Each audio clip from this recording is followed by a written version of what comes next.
5 minutes, that's all I have, and that's enough for me to just stress importance on one topic, one slide.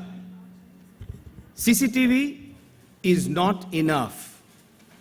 Do more. All of you retailers here have CCTV which you use for different uses, but you need to remember that the value that you need to get from video surveillance is what you should be looking at. So these days we've been seeing this wonderful ad campaign that says, "Upar wala sab dekh raha, upar wala sab dekh raha hai." But my question to you is that if this upar wala sab dekh raha hai, then how did this incident take place in Goa? The police have very clearly indicated now that there was a camera which was in position, but for the past 4 months, the lens of the camera was changed to face the changing room. The police have very clearly stated that it is the responsibility of the management to ensure that CCTV is monitored. And guess who is suffering? It's the management that's suffering. It's the management that is running between Delhi and Goa, because they did not bother to monitor CCTV. They just thought CCTV laga diya and everything's fine, but that's not true. The High Court yesterday in Mumbai has mentioned very clearly that if a camera is found in a trial room, the license will be cancelled. So the moral of the story is don't wait for things to go wrong. Because you've got CCTV, don't think things can't go wrong, and I shall prove it to you in the next 2 slides. 2 days ago, Kalaniketan Mall theft in Vijayawada, Andhra Pradesh, 7.5 lakhs stolen from shopping mall. CCTV footage was tampered. No monitoring, you will never realize. A plumber and an electrician were at a jeweler's store. They had lunch with him. They killed him. They ran away with material worth 11 lakhs. And they also took away the hard disk. Now you tell me, how will the police ever be able to crack this case? The moral of the story is that unless you review CCTV footage as a standard operating procedure, you will never be able to find out things like this. You will never be able to find out even basic things like your cameras are not working. So that's the moral. What you need to do is to review CCTV daily, back up CCTV footage at a remote location so that in case, God forbid, something goes wrong with your recorder, it's stolen, it does not record, you have a backup at all times. And you must report incidents. Don't ignore incidents, because incidents have a lot of information in them. And if you have incidents, it'll help you to solve crime faster if you report them. And our technology will do that automatically in PowerPoint. It'll help solve crime faster, and it'll also give you patterns of what kind of incidents take place in what day, what location, what area. That gives you the opportunity, therefore, to take preventive and corrective action. So review CCTV as a standard operating procedure. Set a culture within your organization that we just don't have CCTV, we check CCTV. And why doesn't anybody review CCTV? The fact of the matter is, it's very difficult to do so. There is no technology today that allows you very efficient monitoring of CCTV. You think you've got a command and control center and people are watching, but please remember that there is something called video blindness. A person becomes video blind 45% in 19 minutes and 95% video blind in 45 minutes. So how is he going to watch? He is video blind. You only have a false sense of security when you say we've installed cameras and so on and so forth. That's not true. You have to look yourself. You have to adopt technology that makes it easy. I want to talk about a next problem that's in this industry, which is non-standard signage. So everybody's got different kinds of signs. One sign, as you can see here, even wants you to smile because you're on video surveillance.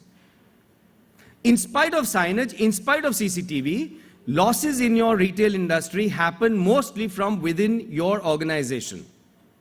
Crime continues to take place. That is because you do not monitor CCTV. Once you start monitoring CCTV, and once you change the sign that says, we check CCTV every day, it's going to make a huge deterrent to people who come with wrong intentions. And within your organization, people begin to take things more seriously. People begin to know that you are watching, somebody is watching. Your customers begin to have confidence that you're not going to have a case like the one in Goa anymore, because somebody is watching. Incident reports should be standardized across an organization so that, God forbid, in case of a criminal incident, you would be able to hand over the entire story to the law enforcement in PowerPoint, which just makes it easy for them to share across the country, and your crime will get solved faster. Plus, as I mentioned earlier, it's going to start giving you patterns. It will give you patterns about, what kind of incidents. Are you seeing incidents with staff-related issues, customer issues, housekeeping issues, and so on and so forth. So, I think I've stayed with my 5 minutes, and moral of the story, CCTV is not enough. Please visit us at our booth. The good news is that our technology requires no additional investment in fancy cameras. They'll work with cameras that are 5 years old, what you've got now, or what you'll buy 5 years later. We are a software. All you need is a PC, get your software on it, and you're good to go. Thank you very much.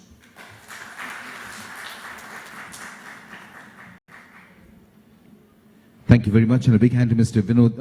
Gautam Goradia, Chief Executive Officer and Managing Director, Hayagriva Software Private Limited. Please now, Founder and Chief Executive Officer, Shop to My ID. He will tell us what is driving his business. Sure. Good evening, everyone. My name is Santosh Gopal, founder and CEO of Ship to My ID. Today, we all know the world is going social and mobile. I don't know how many of you know that there are more cell phones than toothbrushes in the world. So today, with these two technologies, we connect with friends, family, customers, classmates, colleagues, everybody. Either we text them, call them, email them, message them. But unfortunately, or fortunately, depending on the changing in technology trends, there's always an opportunity, there's always a challenge. Let's take a quick reality check.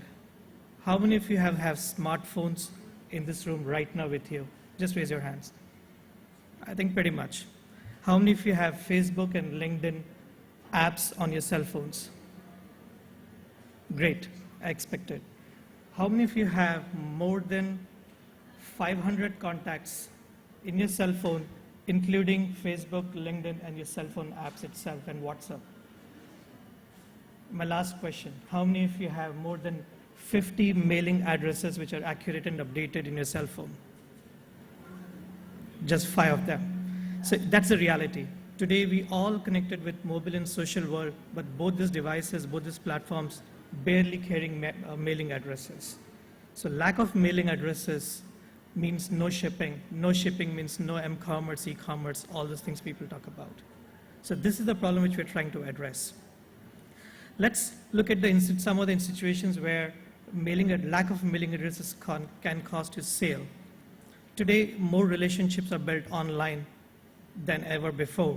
There are 51 million people in US who are online on dating. There are 50,000 people just in one country who are joining dating websites daily. Imagine you go and have a beautiful time with a lady, you meet a second time, third time, and you really think you want to differentiate yourself from other guys whom she's dating or meeting. You want to send her a gift. Try asking her an address. That's the last time she's going to see you. It's creepy. Think about a small merchant does a large campaign in Facebook, based on his budgets. He generates 5,000 leads, likes, and he wants to send sample. You can't do shipping because there's no mailing address. Things like this happen day in and day out, where lack of mailing addresses are costing sale. How does Ship to My ID actually support you? So just imagine you go to one of your favorite online retailers.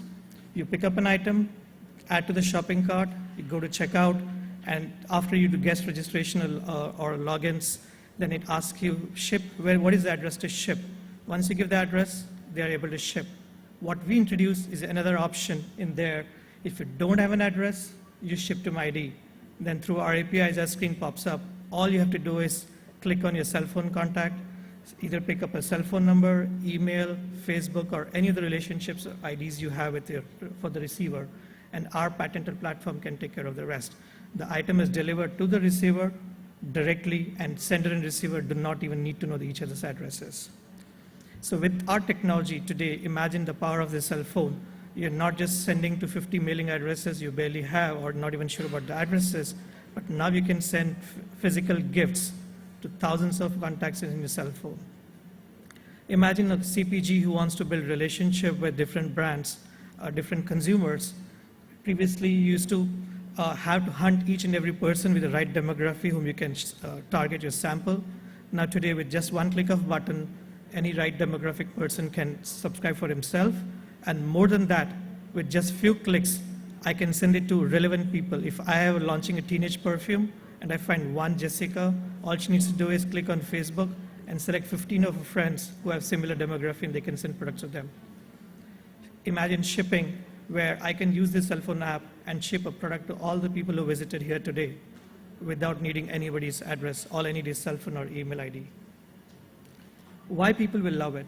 Merchants will generate new transactions which were not possible before. For every transaction, now you have another prospective buyer.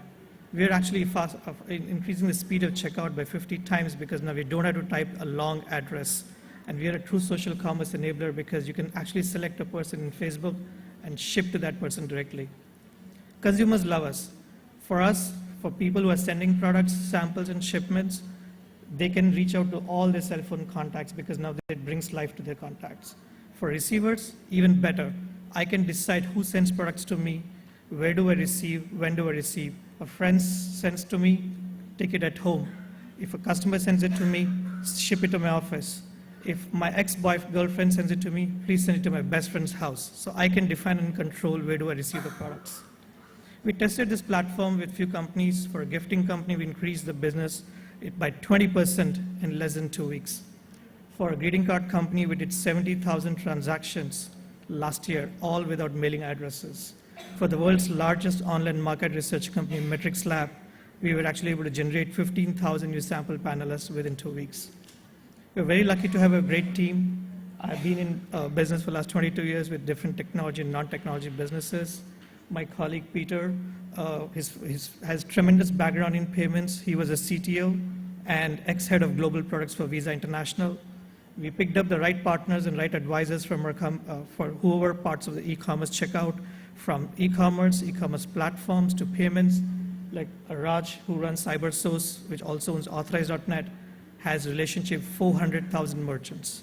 So thanks for listening out, and hopefully you guys will visit our booth. And for anybody who comes to our booth, we are giving 500 rupees of gift card.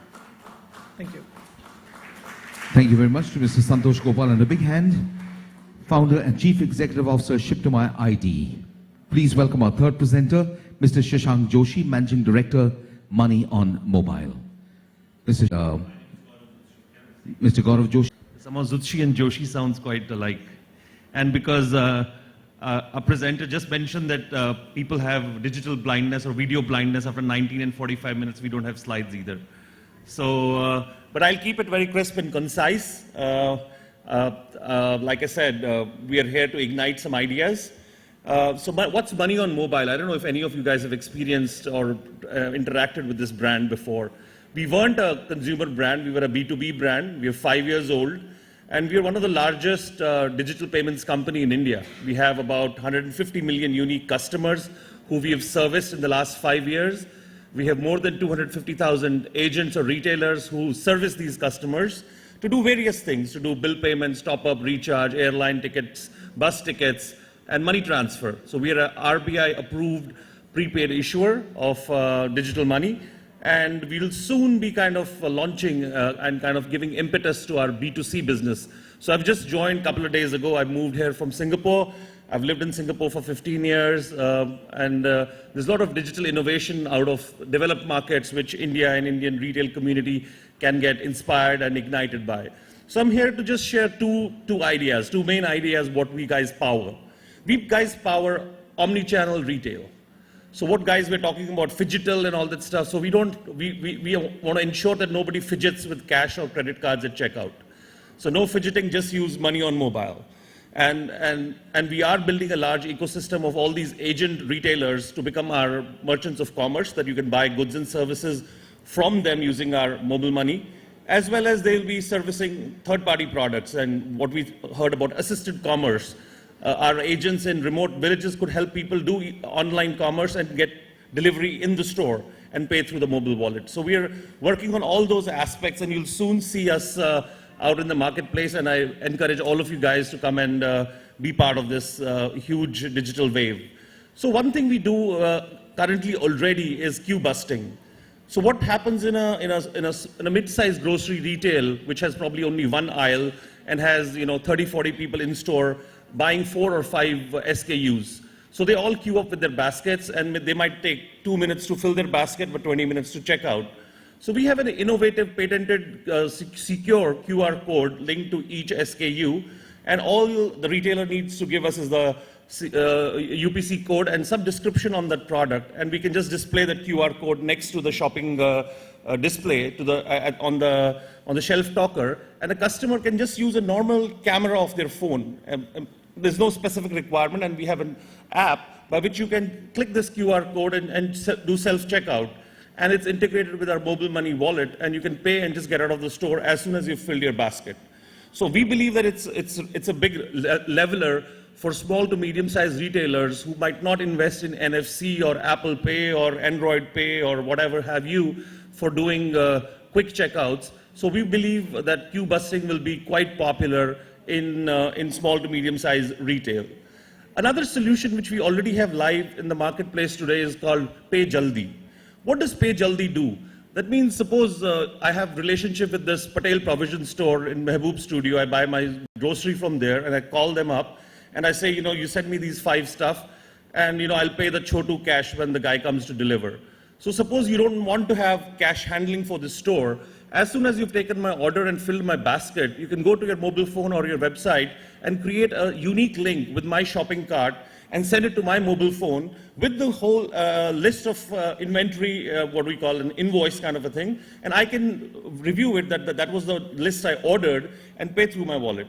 So we really believe that you're again doing omni-channel commerce. You're making a phone call, having physical delivery, or pick up from the store and paying through digital money. So this is really giving consumer many, many options to shop the way they want, to pay the way they want, and whenever they want. So in the same way, this Pay Jaldi links also to credit card and debit cards, but we would like to encourage people to use our digital money platform and digital wallet, because that's convenience to you for single-click checkout, as well as it's the best price for the merchant to accept that kind of payment. So I think these are the 2 solutions which will be in market very soon in a big way, and I encourage you guys to check us out. Thank you very much.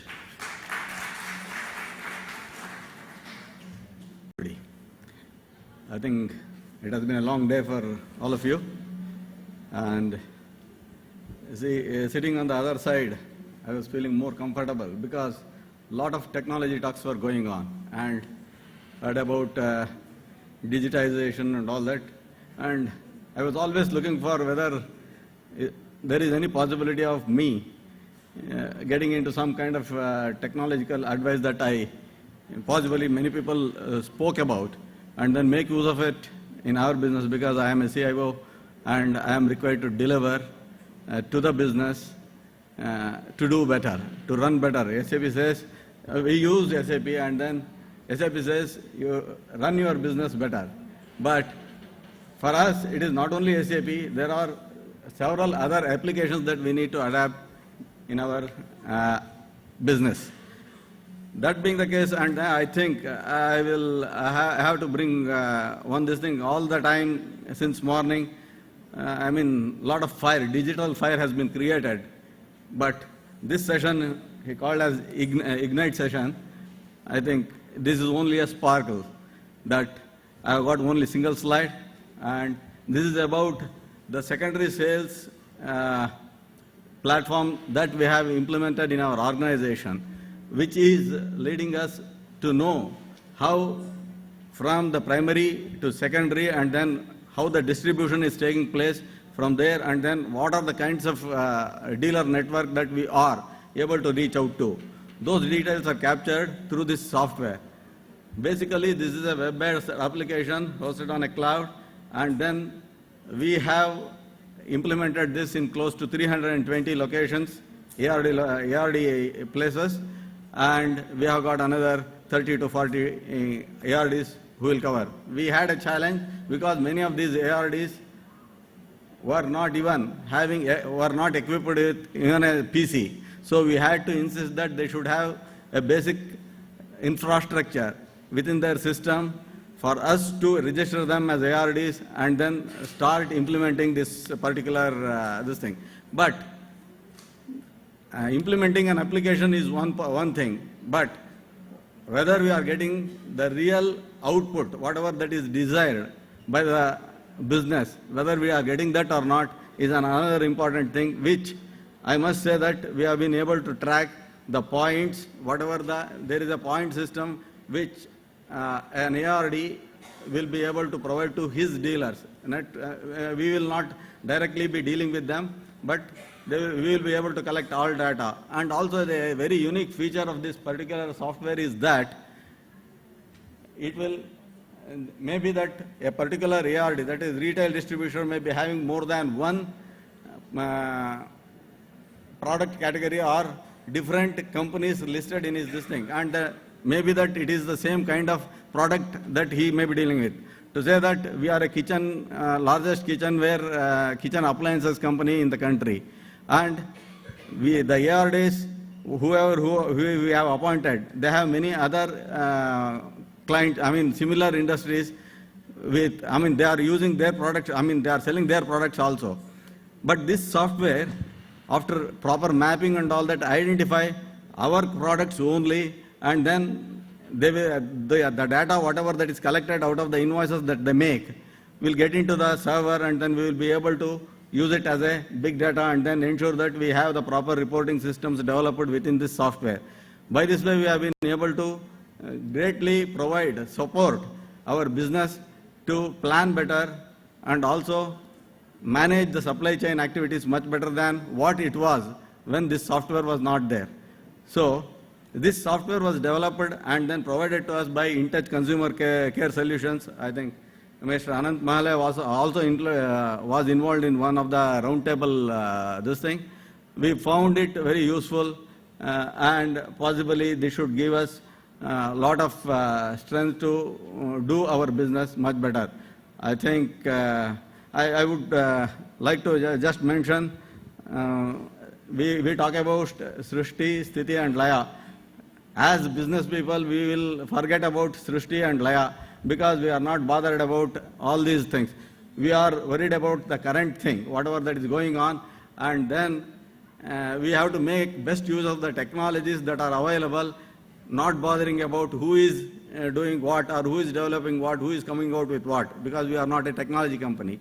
And what will happen after we implement this, that is, left with us. How best we make use of it in the existing business scenario, that's what we have to be looking into, which possibly we are doing, and then we possibly will get a lot of business advantages by using such software. And there may be many more from whatever the discussions that was going on since morning. I could clearly make out there is a hell of a lot of opportunity for many people like us to adopt better technologies and then really convert ourselves into a digital, put ourselves into a digital platform and then help the business to do better. Thank you. Thank you very much. Thank you very much. And a big hand to Mr. Muralidharan, Chief Information Officer, TDK Prestige. And our final presentation to Krishnan, Chief Executive Officer, Cloud Cherry Analytics Private Limited.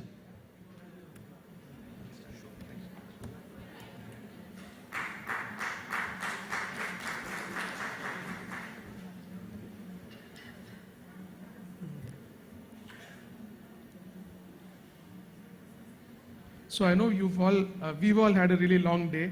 I can make only one promise that I won't make a sales pitch, all right? So if I can then have your attention. To make the evening session a little entertaining, I'm going to tell you a little story.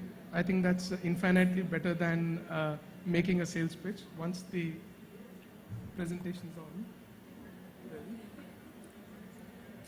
Okay, we can get started even without that.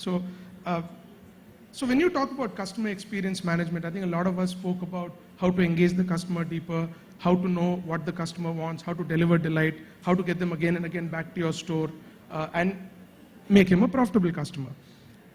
In doing the whole thing, we always chase, theoretical things like what's the moment of truth, what's that golden moment of delight, what's that one moment that the customer said, this is the brand I'm going to shop with for the rest of my life. What we invariably not do is hear the story. So the story goes like this. Not so long ago, a friend of mine posted about a salon chain on Facebook. She said how happy she was with this chain, they are the best. She quoted some people and this and that. By the time I saw it, I think the post was 2 hours old. It had some 75 likes, it had 12, 14 comments, so on and so forth. So basically she was doing free marketing. So she was a marketer's delight. She was making money for that brand at zero expense, right? So I contacted her and asked, okay, what happened? What is it that happened? Why did you write such a benevolent post? And she said it actually started with a massive fumble. So she went in, got a protein, keratin, whatever treatment done for like $9,000. It's a lot of money. She came out. The first comment she heard from somebody was, what happened to your hair? Why does it look like this? So obviously she was aghast, right? She didn't want to confront. Most people, I don't know if you realize it or not, do not like to stand up and make noise, right? They generally say, I'm not going to go back to the brand. It so happened the next day she was close by to another franchise of that same chain, and she goes in there and says, I want to get my hair blow dried. And the stylist looks at her hair and he says, what's wrong with your hair? So she says, listen, this is what one of your centers did. So they make a quick call, find out that happened. They say, listen, if that has happened, it's entirely our fault. This can't possibly be right. Do you have half an hour, 45 minutes? Can we do something for this? She said, okay. So they get in there, they do that, they finish it up, ask her how she feels about her hair. She feels great. Come and apologize for what some other franchise network did. And then said, we're not going to charge you for this because it's entirely our fault. So she was obviously thrilled. So I was getting edgy and asked, okay, what's the moment of truth? What was that one moment where you said this brand is incredible, right? And she looked at me very patronizingly, wondering how I run a company that deals in customer delight and know so little. And she says, Vinod, the golden moment of delight or the moment of truth is not a moment, it's a journey, right? She said, if they had just called me and told me this treatment is free, I would have hated them, right? It's a multitude of things that they did at multiple touch points by different people that delivered delight. And that is what I want to talk about. When we talk about omni-channel, we look at offline as a channel, brick and mortar as a channel. It's not one channel. I'll give you another small story. There's a very nice book called Supermarket Wala, written by Damodar Mal, I think. He speaks about somebody who drives 25 kilometers, goes to a mall, buys a trouser, supremely happy with the product, supremely happy with the sales guy, supremely happy with the billing. And just when he was about to get out and tell the whole world what a wonderful shopping experience it was, he realized he had to alter those trousers. So they say, go up to the 4th floor, that's where the alteration is, goes up there, and they tell him, listen, we do alterations between 5 and 7 p.m. That's our policy, right? He says, listen, I have to go back 25 kilometers, right? Why don't I just go out and have a coffee, you do the alteration, we'll be done with this. Sorry, policy is 5 to 7 p.m. So that one channel within a channel convinced him that I'm not going to come back and buy something from this brand again. So when we look at omni-channel, I'd strongly suggest that we look and break down our brick and mortar offline experiences into multiple touch points and look at each of those touch points as a place where you have to deliver a delightful experience to get the customer to come back again. So we all spend obviously a lot of money on marketing, right? And typically the cost of customer acquisition is said to be okay because the lifetime value of the customer will pay for it, right? The place where we find most businesses underinvested is in delivering delight to those customers. If you don't track, measure, and continually improve the experience that you are delivering physically to your customers, there is no way they're going to become profitable. No amount of data or analytics can help you deliver a superlative experience if you don't actually know which is the touch point where the customer has a pain point, right? So I'm going to skip a few slides because I have exactly, 32 seconds left, okay. Okay, so here's what without making a sales pitch, here's what we bring in, right? If you want to talk to your customers across all touch points, all the time, don't do mystery shopping, don't ask one customer in 1,000 how they feel. If you want to talk to every single customer, understand what they want, understand their needs, and be committed to delivering delightful customer experiences, please come and talk to us. That's all I can say in 5 minutes. I hope you enjoyed the session. Have a wonderful evening.